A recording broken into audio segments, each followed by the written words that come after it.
नमस्कार मंडळी. हिंदू धर्मात अधिक मास, ज्याला आपण पुरुषोत्तम मास सुद्धा म्हणतो, याला अत्यंत पवित्र मानले जाते. या महिन्यात केलेले दान आणि पुण्य 1000 पटीने फळ देते असे शास्त्र सांगते.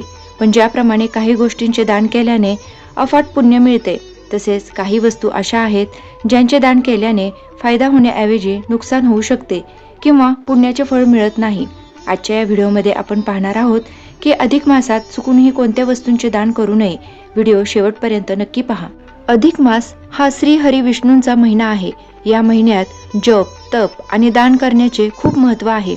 दान म्हणजे आपल्याकडील चांगल्या वस्तू दुसऱ्याला निस्वार्थपणे देणे. पण शास्त्रात प्रत्येक दानाचे काही नियम दिले आहेत. चुकीच्या वेळी किंवा चुकीच्या वस्तूला दान केल्यास त्याचे नकारात्मक परिणाम होऊ शकतात. दान नेहमी ताजे आणि सात्विक अन्नाचे करावे. अनेक जण अधिक मासात अन्नदान करतात, ही चांगली गोष्ट आहे. पण चुकूनही कोणाला शिळे अन्न किंवा उरलेले अन्न दान करू नका. यामुळे घरात दरिद्रता येते आणि पुण्याचा नाश होतो. आपण सहसा जुने कपडे गरिबांना देतो, तो एक प्रकारचा मदतीचा भाग आहे. पण संकल्प करून जेव्हा तुम्ही दान करता तेव्हा ते कपडे स्वच्छ आणि चांगले असावेत. अधिक मासात फाटलेली, मळलेली किंवा जीर्ण झालेली वस्त्रे दान केल्याने भाग्याची साथ मिळत नाही. शास्त्रानुसार अधिक मासात लोखंडाच्या धारदार वस्तू जसे की चाकू, कात्री किंवा सुरी दान करणे अशुभ मानले जाते. यामुळे कुटुंबात वादविवाद वाढू शकतात आणि मानसिक शांतता भंग होऊ शकते. आजकाल आपण भेटवस्तू म्हणून प्लास्टिकच्या वस्तू देतो आणि धार्मिक दृष्टिकोनातून अधिक मासात प्लास्टिक किंवा काचेच्या वस्तूचे दान टाळावे.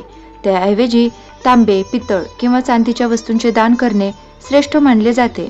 त्याचबरोबर शनिवारी तेल दान करण्याची प्रथा आहे. पण अधिक मासात जर तुम्ही विशेष पूजा करत असाल तर वापरलेले किंवा जळलेले तेल कोणालाही देऊ नका. यामुळे राहू केतूचे दोष लागण्याची शक्यता असते.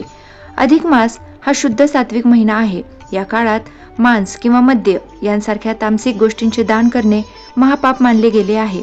यामुळे लक्ष्मी माता कोपते. आज आपण पाहिलं की अधिक मासात कोणत्या गोष्टी टाळाव्यात. पण मग नेमकं काय दान केल्यावर आपल्याला सर्वाधिक पुण्य मिळेल किंवा कोणत्या 33 वस्तूंचे दान करावे, यावर मी आधीच एक सविस्तर व्हिडिओ बनवला आहे. त्यामध्ये दानाचे खूप छान आणि सोपे पर्याय दिलेले आहेत. त्या व्हिडिओची लिंक मी खाली कमेंट बॉक्समध्ये पिन केली आहे आणि वर आय बटनमध्ये सुद्धा दिली आहे. हा व्हिडिओ संपल्यावर तो नक्की पहा, जेणेकरून तुमची दानाची प्रक्रिया पूर्ण होईल. तर मंडळी, या अधिक मासात या गोष्टींची काळजी नक्की घ्या. तुमच्या एका चुकीच्या दानामुळे तुमचे पुण्य कमी होऊ देऊ नका. तुम्हाला हा व्हिडिओ कसा वाटला कमेंटमध्ये नक्की सांगा आणि ओम नमो भगवते वासुदेवाय लिहायला विसरू नका. अशाच आध्यात्मिक आणि माहितीपूर्ण व्हिडिओसाठी आपल्या चॅनलला सबस्क्राईब करा आणि बेल आयकॉन दाबा. धन्यवाद.